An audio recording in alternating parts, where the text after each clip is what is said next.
Bonjour les tourneurs, bienvenue dans mon atelier. Il y a quelques jours, voire semaines, un tourneur irlandais, Glenn Lucas, a mis en ligne une vidéo. Sa vidéo concerne la fabrication d'un bol viking. D'ailleurs, l'objet en question s'appelle le Dublin Viking Bowl.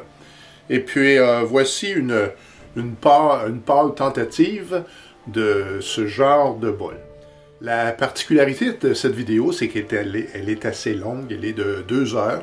Et puis, étape par étape, il nous fait la démonstration de la fabrication de ce bol. Et puis, ce qui m'a étonné, moi, je l'ai regardé complètement et j'ai tout pris en note, les choses qu'on ne faisait pas pareil, puis des stratégies qu'il avait que moi, j'avais pas, ou des choses qu'on fait un peu différemment.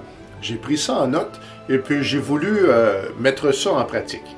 Alors, le résultat est intéressant, ça m'oblige un peu à essayer d'autres stratégies. Et puis, bien humblement, c'est ce que je vais vous présenter aujourd'hui. J'ai pris des notes dans mon téléphone parce qu'il y avait plusieurs choses. Et puis, voilà. Donc, je vais faire comme lui, étape par étape, on va passer là-dedans. Puis, merci d'être là, bon visionnement. La pièce de bois originale, un bois dur, elle a, c'est aux environs de 180 mm de largeur par 75 mm d'épaisseur. Et c'est absolument pas le bloc que j'ai entre les mains, mais le design va se ressembler. Donc ça c'est ma pièce, j'ai percé pour la trou de cochon. Et puis la mienne, je suis à 128 mm de largeur par 57 d'épaisseur. Et on va essayer de tourner un petit profil scandinave là-dedans. Donc, queue de cochon, contrepointe. Je suis à 700 tours. Et avec la gauge à bol, on vient... on va monter ça un peu. 1000 tours.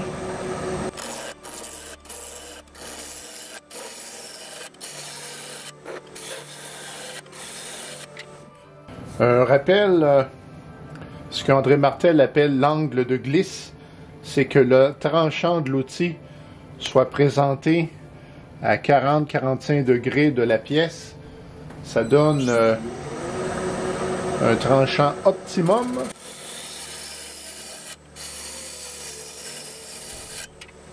Et chose que Glenn Lucas mentionnait, ça nous permet aussi de voir comment notre bois se comporte sous le tranchant.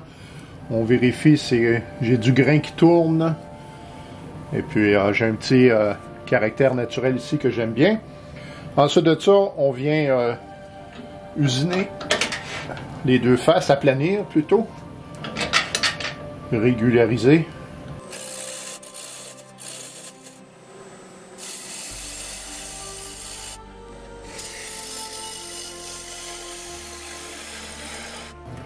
Ça va.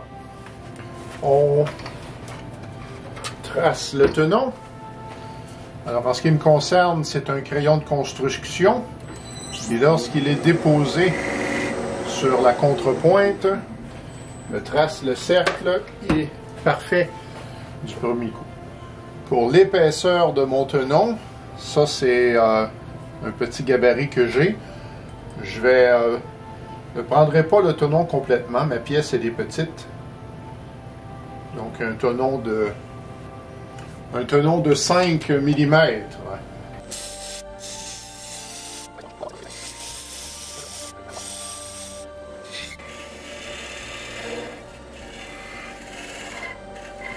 Le point le plus haut est légèrement décentré vers le haut. Et une chose que j'avais oublié, c'est que une bonne dimension pour le pied ou la base, c'est le tiers du diamètre. D'accord. Donc, mon tenon est correct. Je vais nettoyer un petit peu ça. Le tiers de mon diamètre ici, c'est ça. Donc, le grand cercle va être le plat de ma pièce. Je vais nettoyer le petit bouton. Donc, je suis à 800 tours, histoire de ne pas faire de vitesse excessive. Et puis je viens enlever ça. Maintenant, il s'agit de faire la jonction entre ma ligne de base et ma ligne de centre qui est déportée là, de 2 mm vers le haut. C'est très subtil. Je prends ma gouge à bol. L'affûtage est assez bon. Je me mets à 1200 tours. Et puis on part de l'extérieur et graduellement, on vient rejoindre. Ça.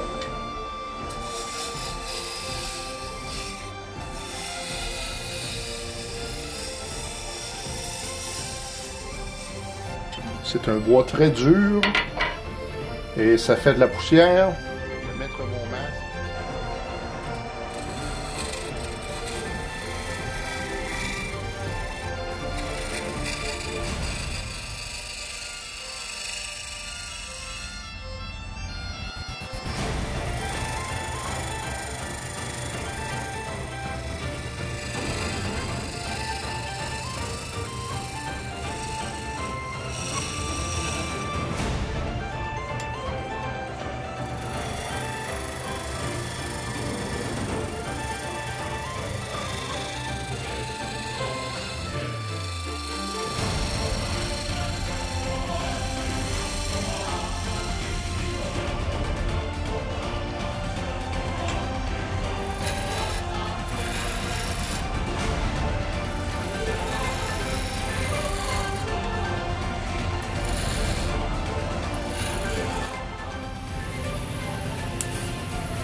J'ai du grain qui est tordu, arraché, et ça c'est le signe que ma gouge n'est pas assez affûtée.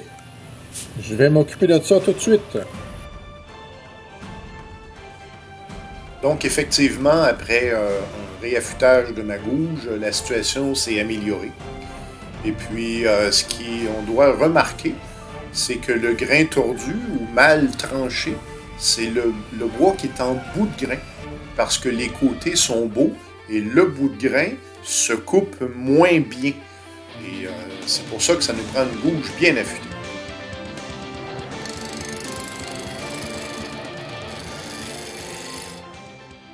Sur le bol Viking, il y a le diamètre le plus grand.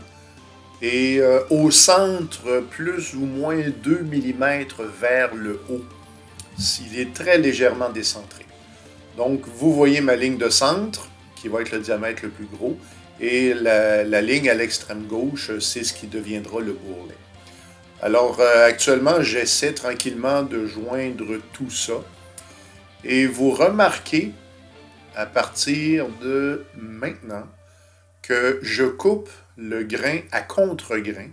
Et c'est Glenn Luca qui propose de faire ça comme ça, parce qu'on n'a pas beaucoup de place pour manœuvrer si on voulait aller dans le sens du grain. Et le secret, c'est une gouge très affûtée. On aura donc un minimum de grain arraché sur le bout de grain. Alors, c'est l'explication. Voici la première fois que j'expérimente le tournage extérieur à rebours.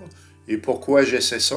C'est parce qu'avec ma gouge à bol, j'ai eu un très bon plantage. Ça a même déséquilibré ma pièce sur ma queue de cochon. Et j'essaie ici de réparer les dégâts. En fait, vous allez voir le dégât, là. Ça, c'est bon. Mais ici, vous avez la trace là, que j'essaie de faire partir. Et avec la gouge à profiler, et c'est une position très confortable. On prend son temps, puis c'est vraiment très, très, très bien. Alors, je rectifie la courbe et graduellement, j'enlève l'énorme crevasse que ma gouge à bol a faite. C'était la première fois et j'estime que ce n'est pas une démarche qui est dangereuse. Et moi, personnellement, je trouve que je pense que je vais toujours procéder ainsi. Les courbes sont très faciles à faire. Donc, je suis à raffiner la courbe du bol et j'utilise pour ça la gouge à bol, la gouge à profiler. Je fais différentes expériences. J'essaie de maintenir un angle de glisse. Et là, particulièrement, vous voyez, encore une fois, je descends la pente dans la mauvaise direction. C'est parce qu'on n'aurait pas de place pour travailler dans le bon sens. Donc, avec la gouge à profiler, avec un affûtage maximal, on arrive à d'assez bons résultats. À ce point-ci, ce qui m'importe le plus, c'est la forme de la courbe plutôt que son état. Un autre détail important du bol viking, c'est le bourrelet. Lorsque vous regardez l'image, vous remarquez que l'anneau du bourrelet, le diamètre, est plus petit que le bol dans sa largeur maximale. Et c'est ça, à mon sens, qui fait ce petit cachet particulier et scandinave. Et donc, maintenant, il s'agit de reproduire cela. Mon outil de prédilection, c'est l'outil le 3 pointes ou le 3 faces. C'est l'outil pyramidal. Il est donc affûté sur les 3 facettes avec un mélange de gouge à bol et de gouge à profiler. L'idée, c'est de créer le bourrelet le plus défini possible et en essayant également de réduire son diamètre jusqu'à satisfaction. Ici, vous me voyez avec ma plus petite gouge à profiler. Je crois qu'elle a 6 mm. Et je l'ai affûté très... l'angle à l'extrémité, il est très aigu, mais j'ai pas l'angle en question, j'ai pas le chiffre en question. Mais ça me permet d'aller travailler au plus près.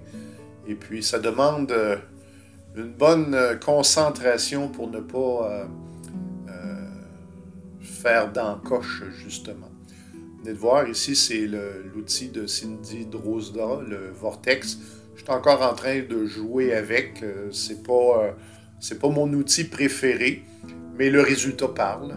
Le bourrelet est bien défini. Et succès.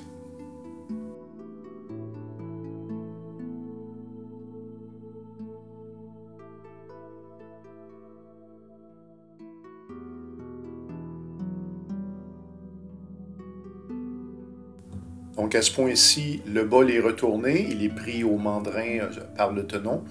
Et puis, avec la gouge à bol et différents outils, je fais les vidages.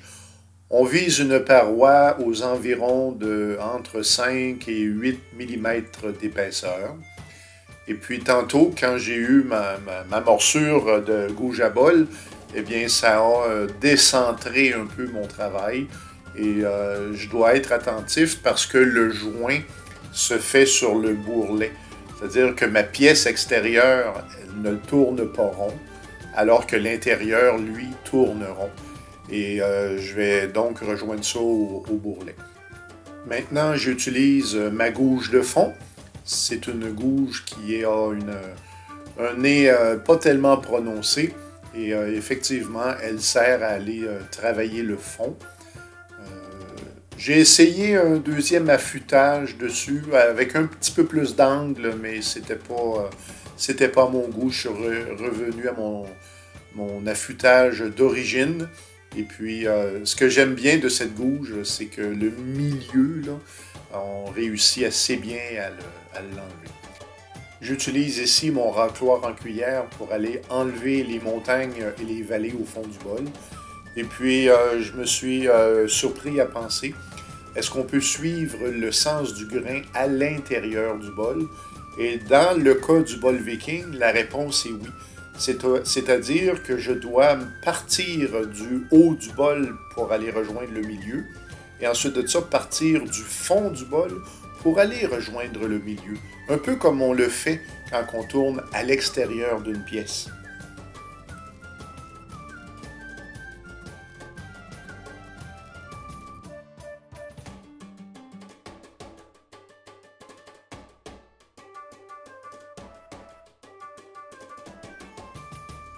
Belle erreur de ma part d'utiliser les mâchoires ajustables parce que le bol va décrocher. J'ai pas été attentif à la jonction entre les petits morceaux de caoutchouc et mon bol. Et la meilleure prise, c'est d'être en compression.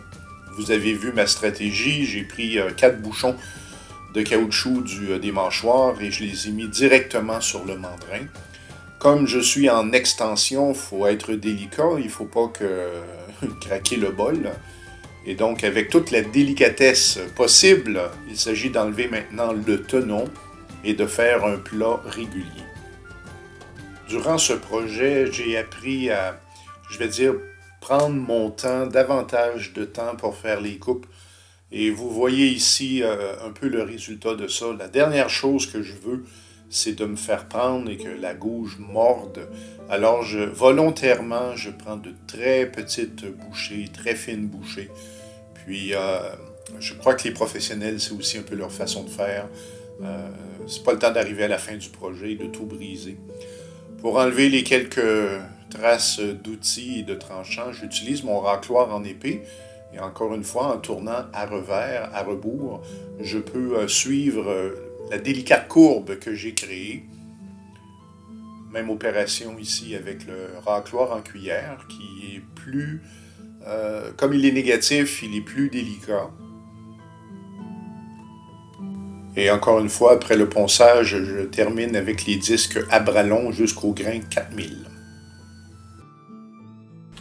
Alors voilà, tourneur, le petit bol scandinave. Le bourrelet est à l'intérieur du diamètre le plus grand. Donc actuellement, ce bol n'a aucune finition. Je vais faire la finition à la cire, la cire en pâte après avec un polissage léger pour avoir un lustre, un petit lustré. Mes apprentissages personnels dans cette aventure, changer le papier à poncer plus souvent et puis affûter plus souvent. C'est des choses que je savais, mais à quelque part, j'ai des oublis. Et je n'ai pas lutté longtemps avec du grain tordu, et il y en avait. Mais en affûtant la gouge, en prenant du papier neuf, on arrive rapidement au bout de la situation. Merci d'avoir visionné jusqu'ici. Si en quelques points vous êtes inspiré ou vous avez pris des choses, faites-moi signe, j'apprécie toujours. Et au plaisir de se revoir une prochaine fois.